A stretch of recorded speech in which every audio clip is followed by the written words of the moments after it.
Morning guys. Ngayon ay maglilipat na rin man tayo ng mga fish natin dito sa may tab na to sa Batya. At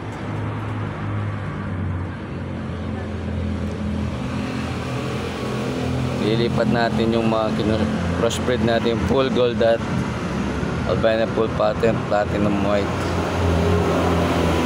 Nasa container lang sila kaya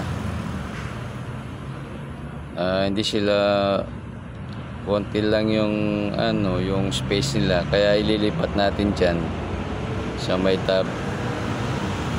Yan.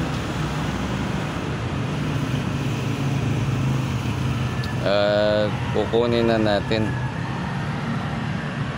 yung mga fish. Bago ko natin alisin ko muna yung yung mga maliliit na water lettuce at ititira natin yung mga malaki na lang. Ayan yung mga isda. Doon natin ililipat.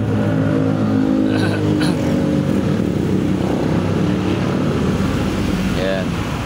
Kunin na lang natin at diretso na lang sa tab dahil parehas lang naman yung water temperature.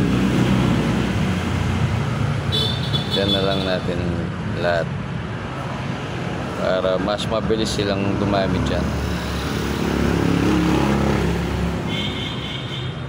Maganda rin yan guys, parang gold na rin yung dating yan, full gold, dahil yung female gold at ang male albino full platinum white.